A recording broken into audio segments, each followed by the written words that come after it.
Allah.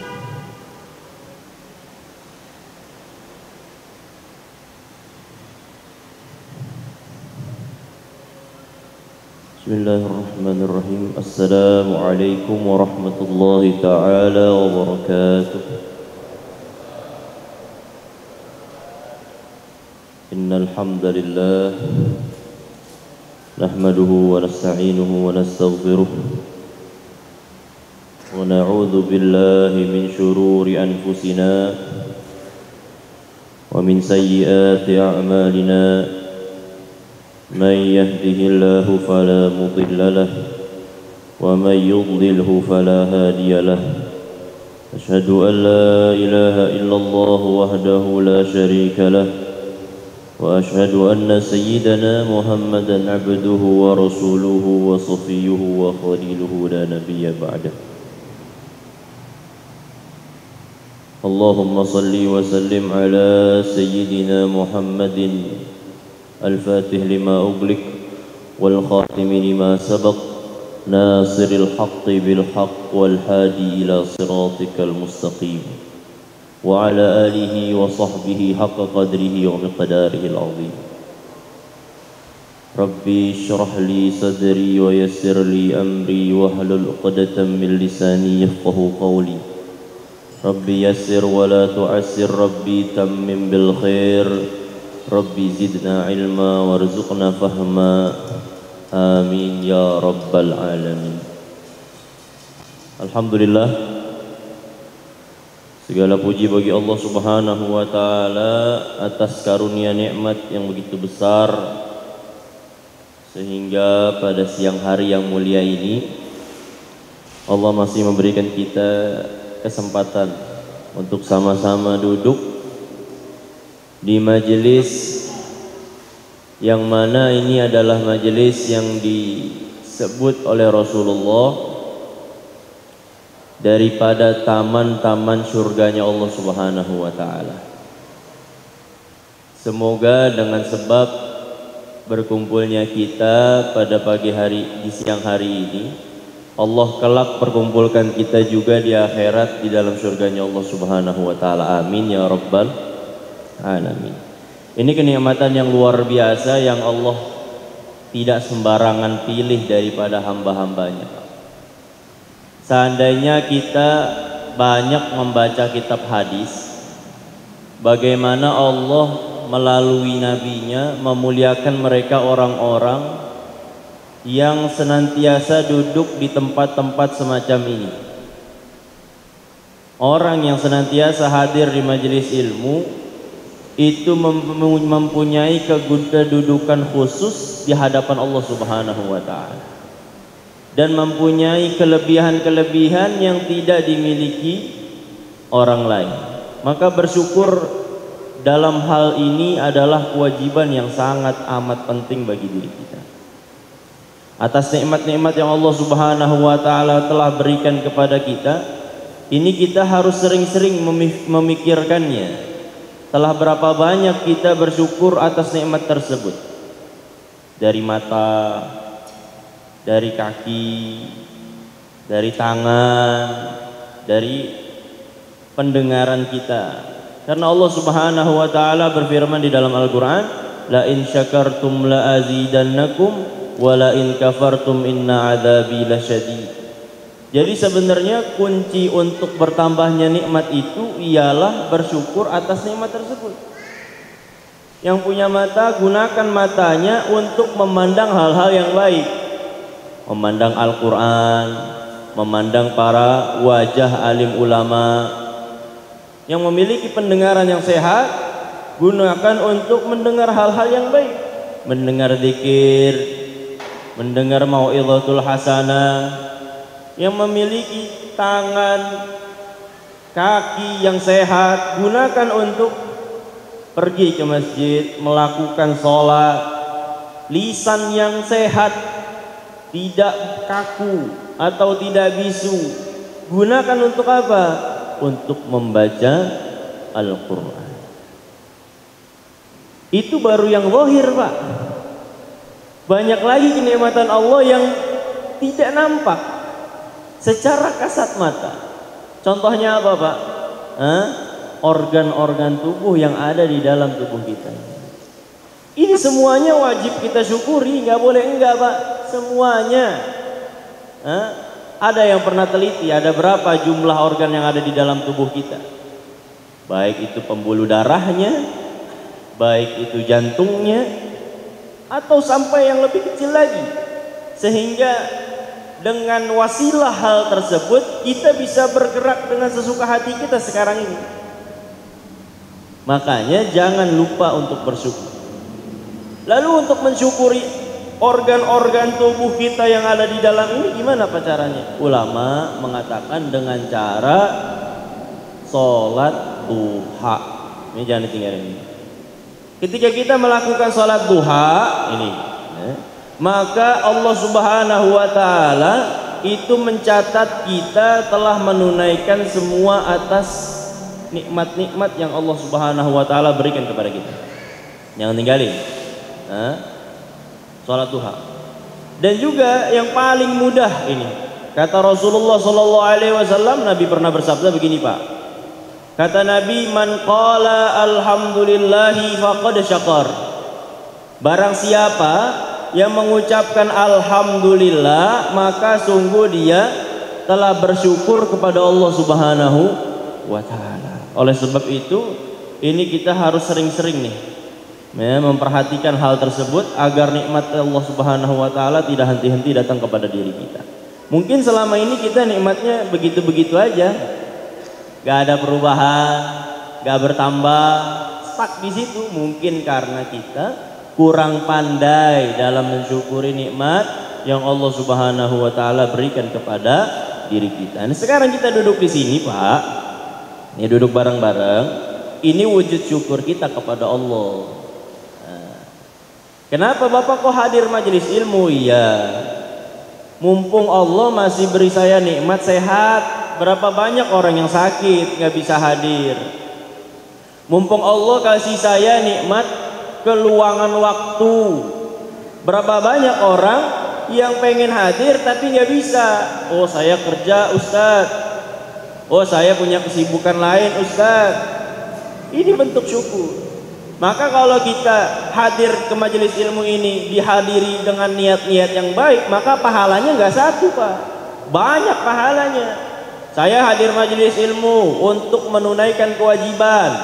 Sebagaimana kata Nabi Shallallahu Alaihi Wasallam, "Talabul ilmi fariidatun ala kulli muslimin." Itu satu. Saya hadir majelis ilmu untuk menunaikan kewajiban dari Allah Subhanahu wa Ta'ala untuk mensyukuri atas nikmat-nikmatnya. Allah masih kasih saya sehat sekarang ini, saya gunakan untuk ngaji, maka ini jadi dua pahalanya. Maka ketika hadir di majelis-majelis semacam ini, jangan kosong daripada niat-niat yang baik, Pak. Karena sekarang kita ini lagi duduk bersama para malaikat-malaikatnya Allah Subhanahu wa Ta'ala. Bahkan di dalam hadis Nabi SAW menggambarkan, memberitahu kepada para sahabat bahwasanya ketika kita duduk di majelis ilmu, bukan hanya duduk bersama para malaikat, bukan hanya duduk bersama para kekasih-kekasih Allah Subhanahu wa Ta'ala, akan tetapi pada hakikatnya ketika kita duduk di majelis semacam ini, kita sedang duduk bersama Allah Subhanahu wa Ta'ala. Allah sekarang lagi memberikan tumpuan, Pak, kepada kita, memberikan perhatiannya yang luar biasa pada orang-orang yang hadir di majelis ilmu. Apapun yang ada di dalam hati kita, niat-niat baik kita, hajat-hajat baik kita, insya Allah dengan sebab tadi, kalau Allah udah perhatian sama hambanya, mah apa juga dikasih, Pak. Namanya juga perhatian. Perhatian itu bukti sayang, ya, seperti kita kepada anak kita. Kalau udah sayang mah apa juga diiyakan. Coba kalau udah gondok, bapak-bapak ada gak yang godok sama anak? Ada pasti, sesekali mah, ya, anaknya konyol, misalkan kasih tahu nggak nurut, marah mah ada marah. Nah ini kalau Allah sudah memberikan perhatian kepada kita, maka tidak ada yang lebih agung perhatiannya melampaui daripada perhatian Allah Subhanahu wa Ta'ala kepada hamba-hambanya. Maka niat jangan kosong, Pak. Ya, yang punya masalah, ya Allah semoga selesai majelis masalah saya selesai. Yang sakit, semoga pulang majelis sakit saya selesai. Ulama dulu Pak, ulama dulu ini mah. Zaman sekarang mungkin masih ada tapi tidak banyak.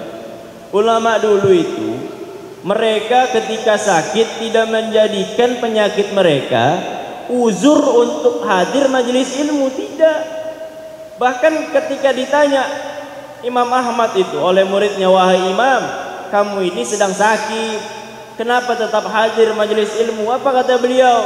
Saya hadir majelis ilmu dengan niat agar Allah Subhanahu wa taala menyembuhkan penyakit-penyakit yang saya alami sekarang ini.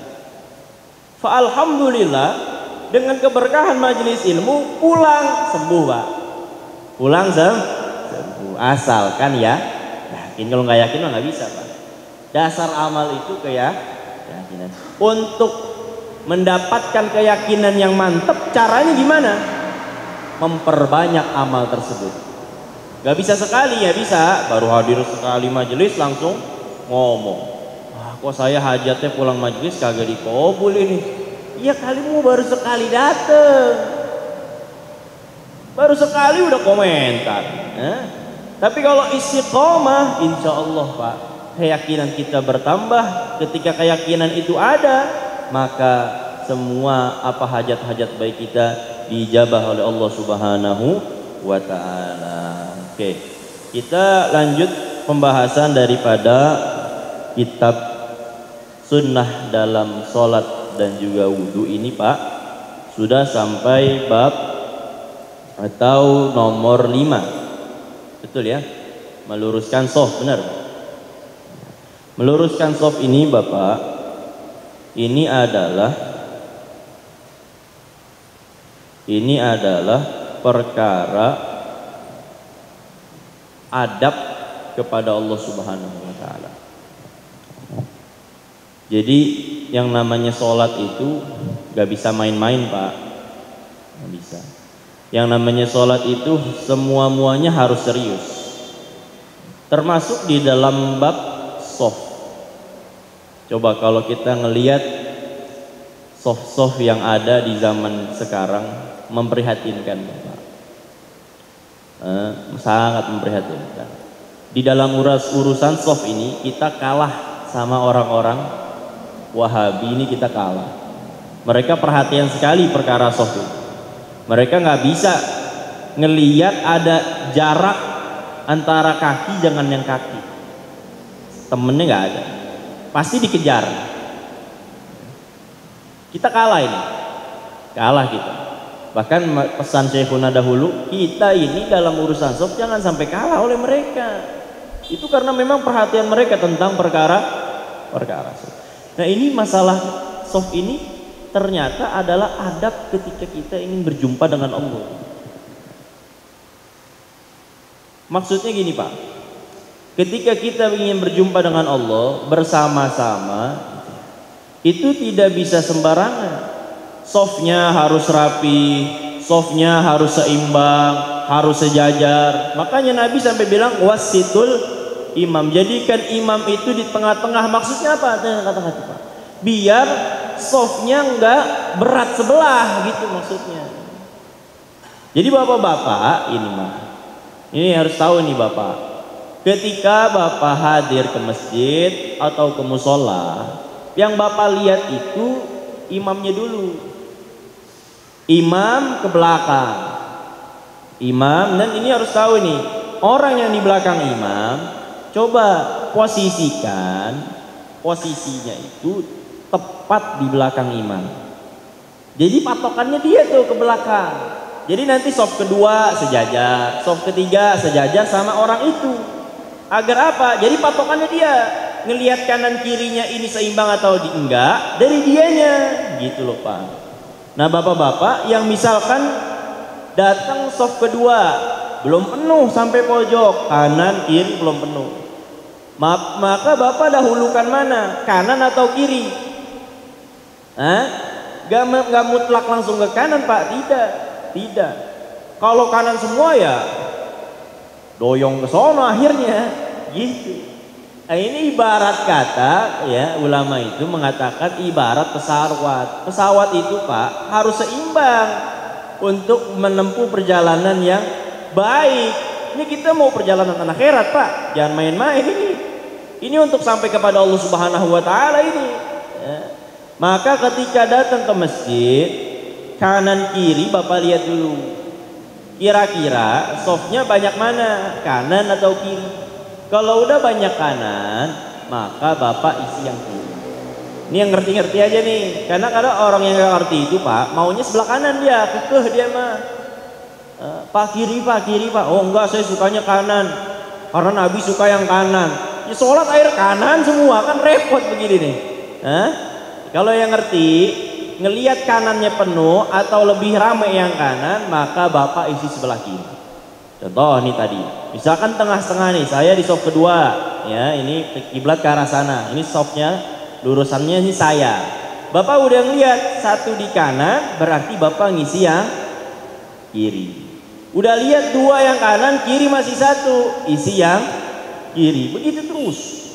Kecuali Bapak ngelihat yang kiri lebih banyak, tapi ini jarang ini. Posisi yang kiri lebih banyak, maka Bapak isi yang kanan. Jadi tinggal disesuaiin aja Pak, agar softnya itu benar-benar lurus, agar softnya itu benar-benar rapi, bagus. Nah ini termasuk daripada adab ketika kita melakukan sholat. Nah sebelum itu Pak, saya ingin sedikit membahas tentang adab sholat itu sendiri. Ini saya baca kitab dari karya daripada Al-Imam Abu Hamid Al-Ghazali. Beliau di kitab ini menuliskan satu bab tentang adabus sholah. Ini perlu diperhatikan Bapak. Adab ketika kita melakukan sholat. Nah, ini saya ingin bacakan ini sedikit saja. Apa kata beliau? Qala radhiyallahu ta'ala an. Qala rahimahullahu ta'ala. Adabus sholah fa idza faragta min taharatil hadath wa taharatil khabath fil badan wa thiyab wal makan wa min satril aurah minas surrah ila rukbah. Ini kata beliau nih, kita udah wudu, udah bersuci, udah memakai pakaian, nutup aurat. Kalau udah begitu, apa kata beliau? Fastaqbilil qiblah, maka menghadap ke arah kiblat. Qaiman murawihan baina qadamaik, dalam keadaan berdiri dan posisi kaki Bapak ini antara kanan sama yang kiri itu kebuka. Kebukanya seukuran apa? Seukuran satu jengkal Bapak. Seukuran satu jengkal. Jadi sholat nggak ada yang begini nih kakinya nih, nggak ada.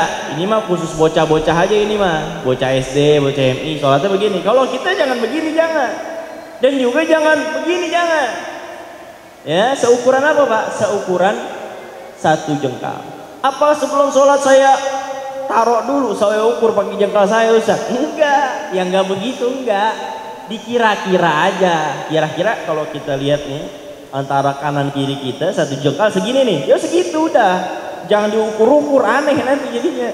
Sebelum sholat ngukur-ngukur kaki dulu dia. Jangan, seukuran satu jengkal, ya segini satu jengkal.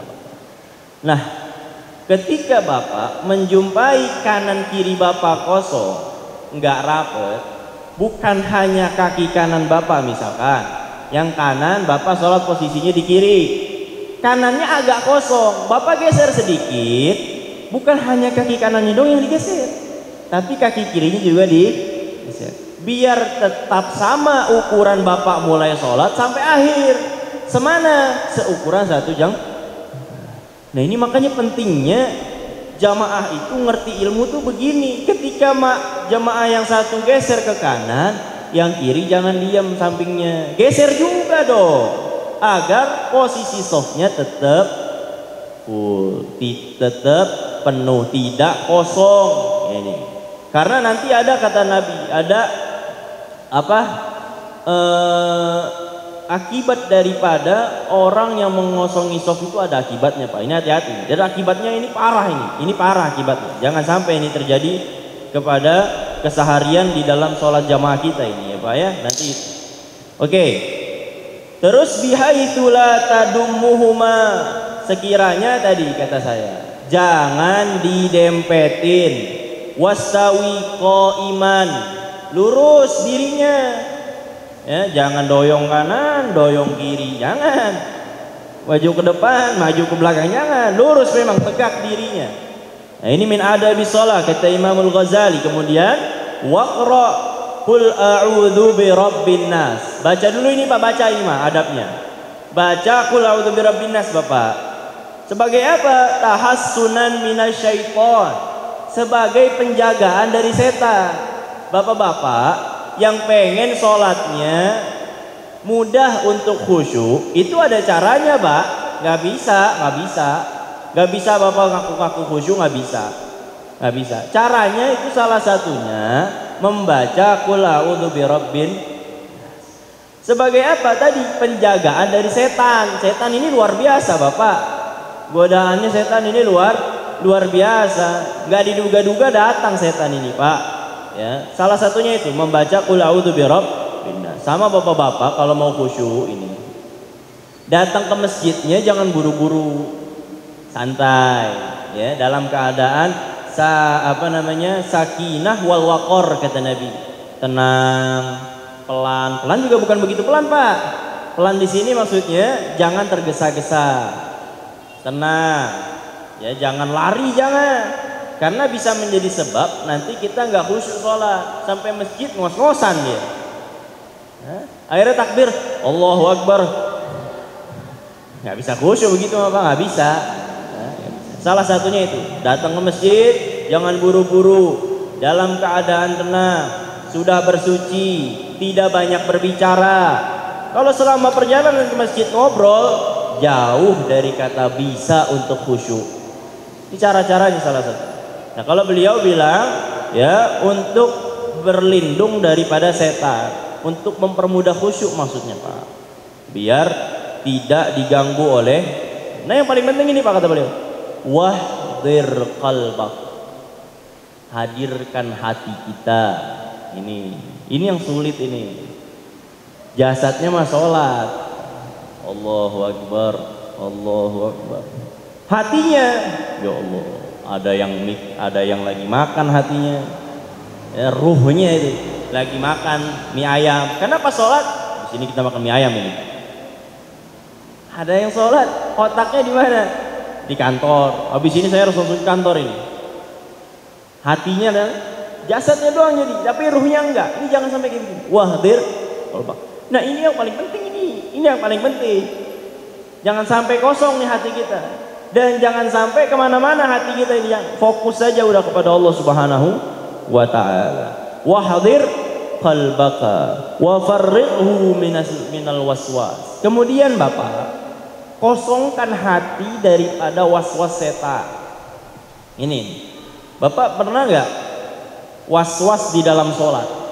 Waswas itu gini Pak, gangguan dari setan, sehingga Bapak ngerasa kok sholat saya nih kadang ketika di dalam sholat ada perasaan tadi ana udah niat atau belum. Nah gini, ini namanya waswas ini Pak, waswas ini. Terus tadi ketika ana takbir niatnya udah tepat atau belum, ini namanya waswas ini.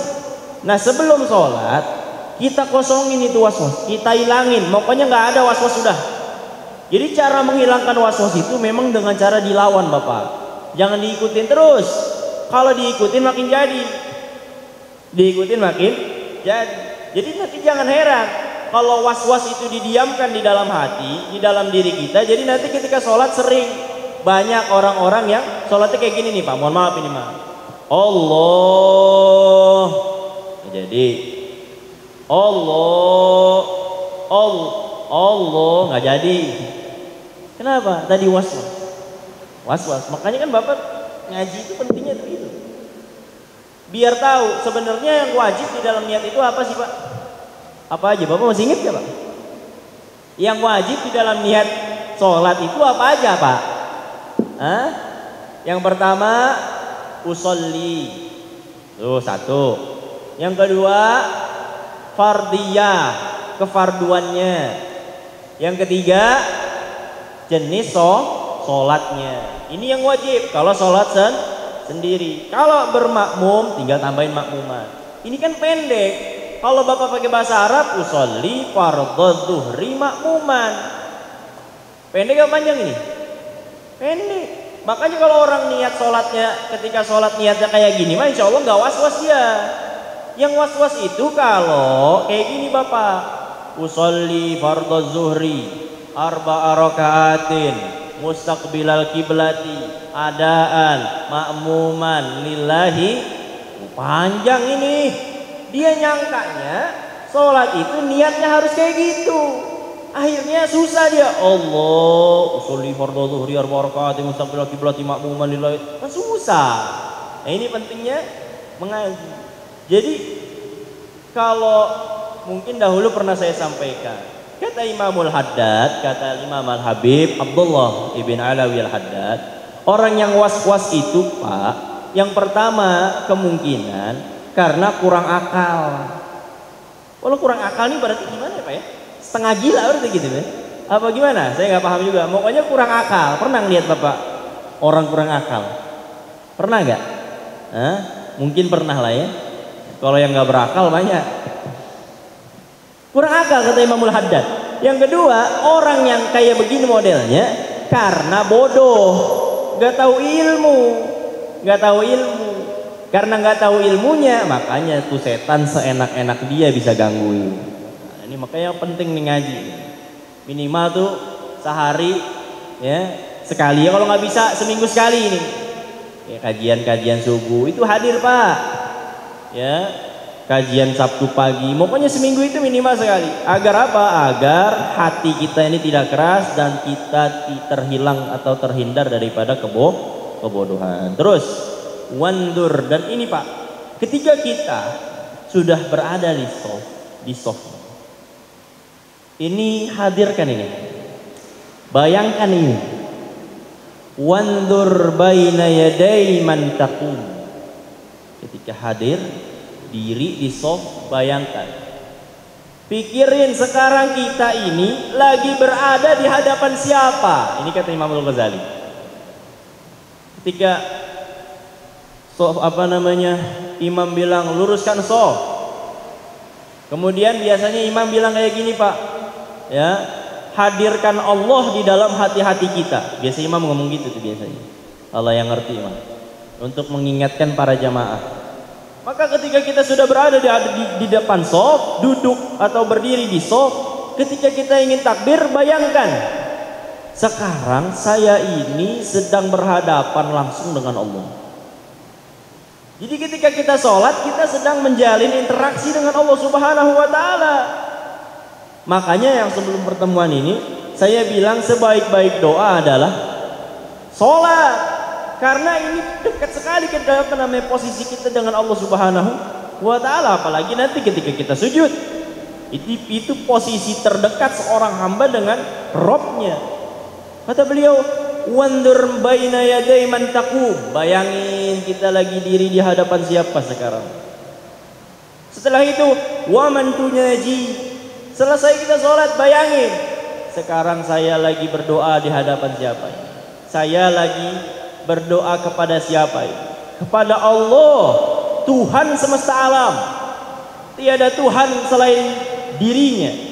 Tidak ada yang semisal daripada dirinya. Bayangkan itu. Bayangkan. Bahkan dahulu ya, Sayyidina Ali karramallahu wajhah itu menangis ketika menjalani atau ketika sedang mengambil wudu. Kenapa? Karena tadi ketika berwudu dengan wudu yang betul, itu di otaknya, di hatinya sudah terpikir, ya Allah, habis ini saya akan berdiri di hadapan Allah. Habis ini saya akan berdoa di hadapan Allah yang punya alam semesta, yang menciptakan saya. Maka kalau udah begini modelnya, wudunya nggak ada lagi main-main. Nggak ada wudu main-main. Wudunya tuh khusyuk. Dari wudunya aja udah khusyuk. Maka ulama bilang kalau wudunya nggak bener, jangan harap sholatnya bisa bener. Wudu yang benar minimal, yang wajib-wajibnya tahu, itu yang minimal. Tapi kalau yang benar sebagaimana yang disabdakan oleh Nabi, maka wudunya sesuai sunnah Rasulullah. Ini di sini ada semuanya, Pak. Tinggal Bapak baca, hafalin, diamali. Kalau udah benar, wudunya sampai nangis-nangis, sholatnya insya Allah bisa khusyuk, Pak. Coba Pak nanti habis ini, ya, sholat asar nih, coba wudunya nangis.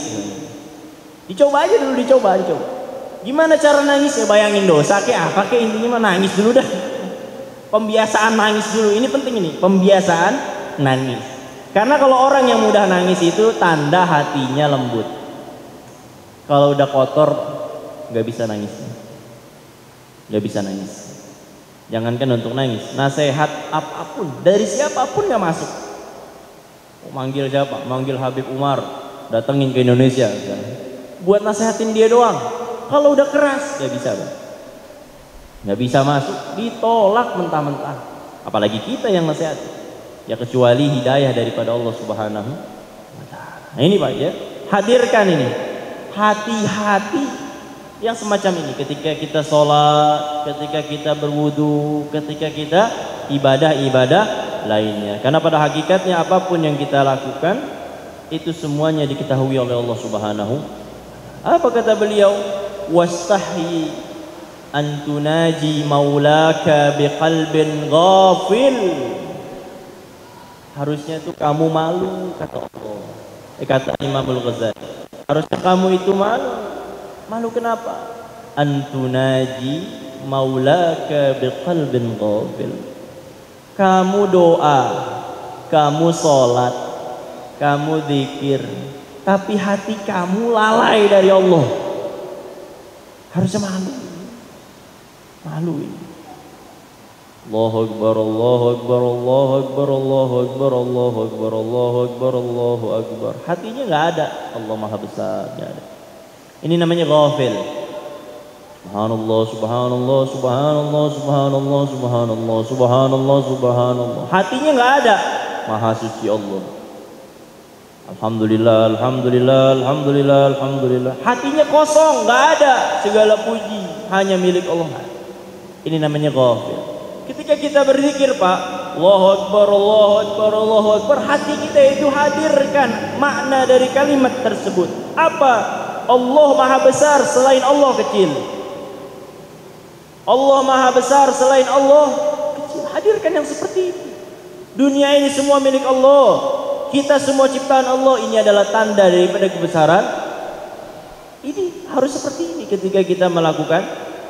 Bimaulaka biqalbin ghafil wa sadrin mahsyunin biwaswasid dunya.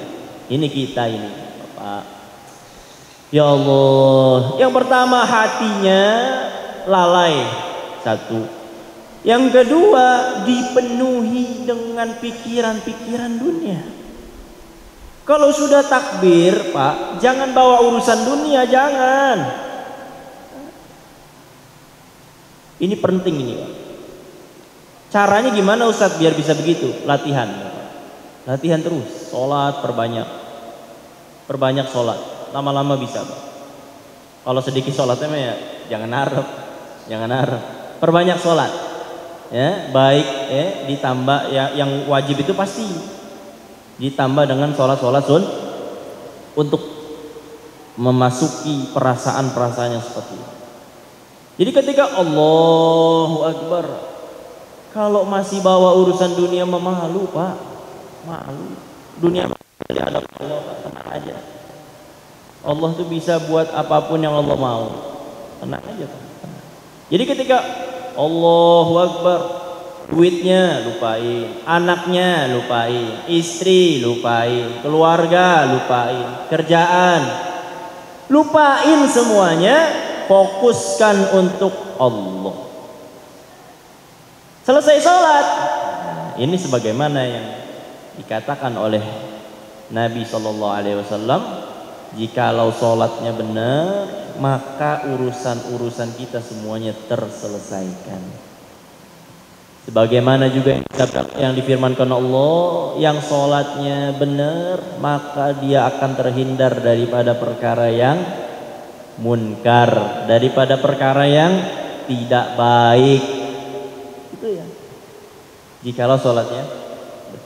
Oke, yang terakhir Pak, dari kata beliau wa khaibis syahwat. Jadi kita ini bukan hanya sekedar hati dipenuhi oleh dunia, bukan, tapi syahwat kita yang begitu besar akan dunia. Target kita, angan-angan kita terlalu besar dengan dunia. Makanya jangan memperpanjang angan-angan. Jangan Pak, bahaya ini. Sampai dikatakan memperpanjang angan-angan ini termasuk daripada ra'su kulli khoti'atin. Apa bahasanya ini? Kepala atau inti daripada setiap dosa. Karena kenapa? Kalau angan-angannya udah panjang, udah banyak, akhirnya dia berusaha sekuat tenaganya untuk tadi mewujudkan angan-angan dia. Pengen saya ini punya rumah tingkat 5. Akhirnya kerja dia. Di sisi lain kerja, dia bisnis. Tapi bisnisnya yang tidak dihalalkan sesuai syariat. Karena memang angan-angannya besar, angan-angannya banyak, akhirnya ya udahlah, biarin lah. Sekali aja, nanti kalau udah bangun rumah tingkat 5 mah berhenti lah. Nah ini. Oh riba itu Pak. Ya nggak apa-apa, udah. Saya mau bangun rumah dulu ini tingkat 5 ini. Rumahnya jadi tingkat 5. Pengen lagi punya mobil. Mobil apa? Ya bagus-bagus lah, Lamborghini, Mercedes dan yang lain-lain. Akhirnya nanggung ini. Saya mau beli mobil dulu dah, ya kan? Punya mobil, angan-angannya nambah lagi. Oh saya mau buat apartemen dulu ini. Akhirnya terus berada di dalam keburukan atau keharaman Allah Subhanahu wa ta'ala. Maka oleh sebab itu ketika kita sudah masuk ke dalam sholat, tinggalkan semua urusan-urusan dunia. Wa'lam ketahui Imam Ghazali annahu Allah Subhanahu wa ta'ala muttali'un ala sariratik. Allah tahu isi hati kita. Jadi jangan nyangka Allah tahu. Allah tahu. Ketika sholat hati kita kemana itu Allah tahu. Dan kita harusnya malu Pak. Malu harusnya. Ya Allah, saya sholat masih kayak gini ya. Wa nadhirun ila qalbik. Dan Allah ngelihat kepada hati kamu, bukan kepada pakaian. Makanya ini kan ada hadisnya. Innallaha la yanduru ila suwarikum wala ila ajsamikum walakin yanduru ila qulubikum. Allah nggak lihat pakaian kita, perawakan kita yang ganteng, bewokan misalkan. Ketika sholat Allah nggak lihat itu. Yang Allah lihat hatinya. Nah. Terus wa innama yataqabbalullahu salataka biqadri khusyu'ika wa tawadhu'ika wa khudu'ika wa tadarru'ika. Allah itu menerima salat kita. Takarannya itu dari apa? Bapak harus tahu ini. Allah menerima salat kita itu takarannya dari mana? Dari khusyuk kita. Dari ketawaduan kita ketika salat. Dari merasa hinanya kita ketika sholat. Jadi ketika sholat itu semakin khusyuk, maka semakin besar Allah terima sholatnya. Semakin tawadhu. Kadang orang sholat Allahu Akbar masih merasa dirinya, oh saya ini bos, oh saya ini punya jabatan. Kadang masih begitu. Oh saya pangkat 5 misalkan. Bintang 5. Kadang sholat masih begitu. Tinggalin itu, nggak boleh begitu. Ya hadapan Allah Subhanahu wa ta'ala nggak ada apa-apanya kita. Seukuran itu kita. Sebesar apa kita merasa hina ketika sholat, maka sebesar itu juga Allah Subhanahu wa ta'ala menerima sholat kita. Jadi ketika sholat nggak ada lagi yang merasa dirinya paling mulia, nggak ada lagi yang merasa dirinya adalah yang lebih baik daripada teman yang ada di sebelahnya, nggak ada. Tinggalkan itu semua. Ketika kita berada di dalam sholat, fokuskan bahwasanya diri saya ini adalah diri yang hina, yang banyak dosa. Ya, ketawaduan kita tundukkan, buang semua jabatan, kedudukan yang kita miliki ketika kita sudah masuk di dalam sholat. Ini Pak, salah satu atau sedikit. Masih banyak adab sholat yang beliau tulis di dalam kitab beliau, tapi itu sebagian saja daripada adab ketika kita sholat. Yang kelima, Bapak, meluruskan shaf. Ini sedikit aja. Meluruskan shaf dengan meratakan tumit. Patokannya tumit, Bapak. Patokannya tumit. Nah, Bapak, bagus ini kalau Bapak jadi imam, ingatkan ini terus. Gak usah pakai bahasa Arab dah, Bapak mah. Karena makmum kan gak ngerti kadang. Istawwa tadilu. Makmum ya bingung dia, ini imam ngomong apa. Sawu sufufakum. Emang makmumnya ngerti? Kagak ngerti, udah langsung tuduh poin aja, Pak. Tuduh poin aja udah.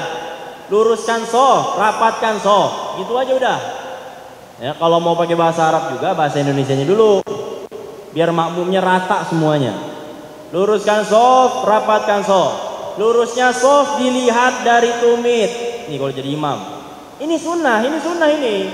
Cuman dulu pakai bahasa Arab itu aja. Sekarang pakai bahasa Indonesia diganti. Karena kita ngelihat maslahatnya, Pak. Percuma Bapak istauwa tadi dulu. Kamu nggak ngerti buat apaan. Akhirnya makmumnya masih ada yang bolong-bolong shafnya. Nggak rata, nggak lurus, nggak rapet. Nah ini. Luruskan shaf, rapatkan shaf. Lurusnya shaf dilihat dari tumit. Jadi gampangnya Bapak ketika sholat, Bapak taruh tumit Bapak itu di ujung karpet. Ini kan karpet nih, ada tuh yang tebalnya tuh. Taruh tumitnya di situ. Jangan di belakang, apalagi di depannya, jangan. Agar apa? Agar lebih mudah melihat ke kanan kiri sudah lurus atau belum. Bukan dari kelingking. Kalau dari kelingking, kaki orang beda-beda, Pak. Ada yang panjang, ada yang pendek, ya kan begitu. Kalau yang panjang akhirnya kelingkingnya udah sejajar, ternyata tumitnya kagak, akhirnya enggak tidak lurus shafnya.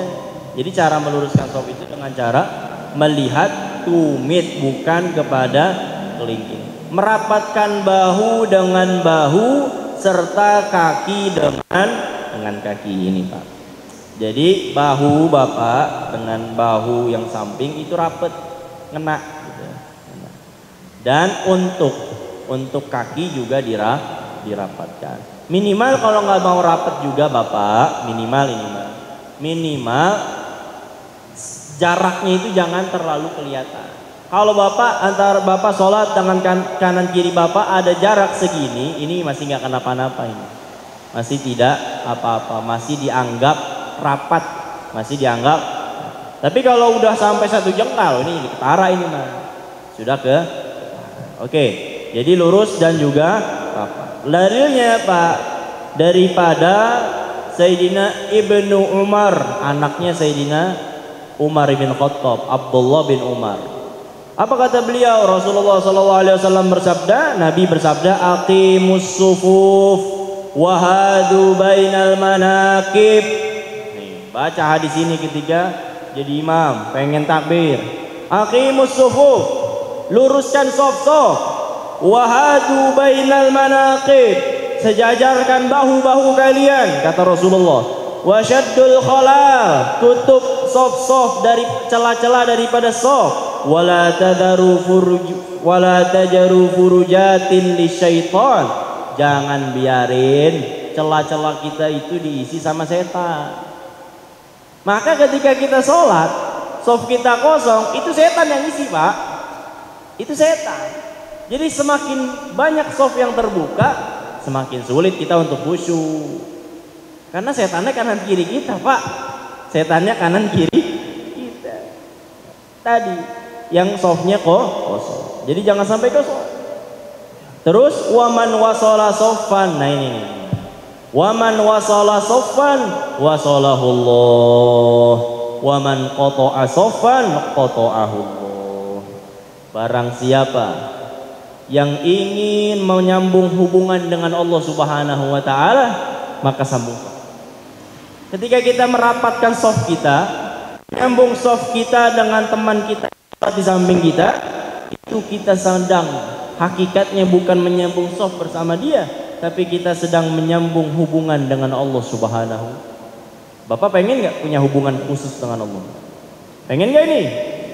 Caranya softnya dirapatkan. Orang yang memperhatikan soft, Allah perhatikan dia. Orang yang sangat mengambil berat kepada soft, Allah pun akan mengambil berat atas urusan-urusan dunianya. Ini, mulai sekarang perhatikan soft-soft kita Pak ya. Jangan biarkan soft kita kosong. Kalau kosong, Bapak nggak usah ragu-ragu Pak. Ayo Pak, maju Pak. Ya, Bapak contohin juga maju. Jangan nyuruh orang maju doang, tapi di belakang. Ya, jangan. Bapak maju sambil ajak orang, ayo Pak kita maju. Rapatkan soft, penuhi soft-soft yang pertama. Itu kita sekarang aneh. Kita ini lebih suka milih ya, sholat di ujung, di belakang. Kenapa itu? Oh saya tawadu Ustaz. Nah. Dan Bapak harus tahu ini, cara pembagian pahalanya atau pembagian rahmat ketika sholat itu enggak langsung Pak. Orang yang pertama dapat itu siapa? Orang yang berada di belakang imam. Satu.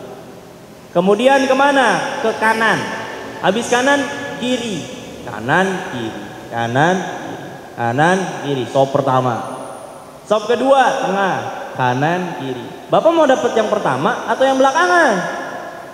Tentu yang pertama. Maka berebut sop-sop pertama. Maka apa kata Nabi SAW? Nabi sampai ngomong ini Pak. Seandainya manusia itu mengetahui keutamaan orang yang sholat di saf pertama, maka dia akan berebut untuk maju ke saf pertama walaupun dalam keadaan merangkak. Pernah Bapak rebutan saf? Saya dulu. Oh ini tempat saya ini, itu sejadah saya ini. Kamu mundur. Nggak pernah. Saf kita diambil saf pertama biasanya. Ayo Mas. Padahal depannya kosong nih, dia ada berdua. Ayo. Kita aja yang maju. Ini luar biasa ini sop pertama luar biasa ini keutamaannya ya. Cuman kita nggak tahu aja, makanya cuek. Kita makan karena nggak tahu, makanya cuek. Seandainya tahu mah kita nggak akan ninggalin. Coba ini mah kalau kata Syekhuna dahulu, seandainya diumumin di lisan, nanti sholat asar, nih pengumuman bagi semua warga Cibinong, misalnya diumumin ini sekarang ini. Nanti yang sholat di Al-Ihsan asar berjamaah, yang sholat di sof pertama dapat uang 5 juta rupiah masing-masing per orang. Kira-kira Bapak berebut gak? Berebut, gak mungkin kagak. Jangankan 5 juta, 100.000 juga berebut. Bener gak? Bener. Apalagi kalau 10 juta, yang di Depok, yang di Bogor datang semuanya. Keluarga kita bawa semuanya. Anak-anak kita, adik-adik kita, sholat. Di Al-Ihsan. Kenapa?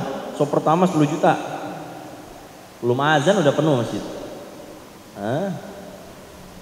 Ini. Karena kenapa? Kita tahu tuh nilainya 5 juta.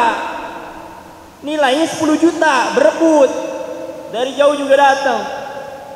Kenapa sekarang orang nggak mau berebut? Tadi karena nggak tahu betapa besar, betapa agungnya orang yang sholat di sof. Jadi Bapak caranya gini aja, bayangin aja, udah bayangin ini mah. Jangan ngayal, sof pertama 10 juta mah ngayal itu namanya. Ngayal, nggak ada siapa yang mau yang donaturin, gak ada, bangkrut. Nggak ada, jangan ngayal. Ya, bayangin aja gitu dah, bayangin nih. Kalau saya sholat sof pertama, Allah kabulkan hajat saya. Tuh gitu.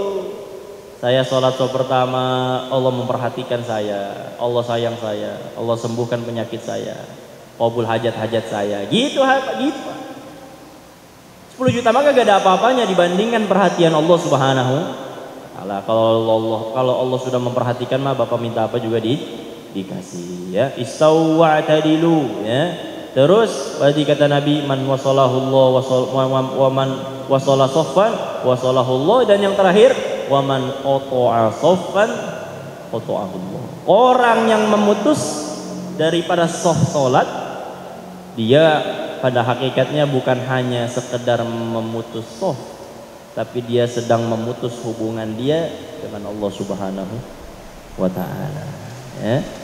Jadi Bapak mulai sekarang ya kita sama-sama ya, memperhatikan shaf salat kita. Jangan biarkan kosong, jangan biarkan renggang, jangan biarkan tidak lurus. Bapak yang tahu ini ketika ngelihat tegur, kasih tahu baik-baik, Pak, ayo Pak luruskan shafnya Pak. Jadi membantu imam. Imam kan cuma di depan. Nah, emang ada Bapak pernah lihat imam sebelum sholat dia muter-muter kan? Gak ada. Bapak yang bantu. Bahkan zaman Nabi mah ada petugasnya. Sayyidina Umar langsung petugasnya. Ya. Pentolannya langsung ini yang turun ini. Siapa yang berani kalau udah beliau yang turun? Jadi Sayyidina Umar itu tugasnya salah satunya ya walaupun tidak setiap sholat, tapi termasuk tugas beliau itu ialah memperhatikan shaf-shaf sholat. Jadi sebelum sholat itu beliau yang luruskan, ayo luruskan shaf. Bawanya pedang, coba bayangin. Coba zaman sekarang ini amal ini. Jangan pedang, jangan. Rotan Bapak bawa rotan. Pak lurus, Pak lurus. Gak mau lurus, sabet kakinya. Pasti lurus. Pasti. Ini. Jadi perhatikan betul sholat kita. Dan melalui dengan cara tadi memperhatikan shaf daripada sholat jamaah kita. Istawwa tadilu sawu sufufakum fa inna taswiyatas sufuf min tamami iqamatis shalah. Itu biasa imam gitu kan? Karena sesungguhnya meluruskan shaf untuk kesempurnaan sholat kita. La taj'alu furjatan lisyaitan. Jangan biarkan setan masuk mencelah-celahi daripada shaf kita, ya. Maka kita ambil berat betul-betul daripada perkara shaf salat kita. Wallahu a'lam bishawab. Ya, kurang lebihnya saya mohon maaf. Semoga Allah Subhanahu wa taala memberikan kita faham, ya, dan juga memberikan kita kekuatan serta hidayah untuk mengamalkan apa yang telah kita ketahui daripada apa yang kita telah bahas pada siang hari ini. Kurang lebihnya saya mohon maaf. Wa'alafu minkum. Assalamualaikum warahmatullahi wabarakatuh. Kita tutup majelis dengan doa kafaratul majelis. Subhanakallahumma wa bihamdika asyhadu an la ilaha illa anta astaghfiruka wa atubu ilaik.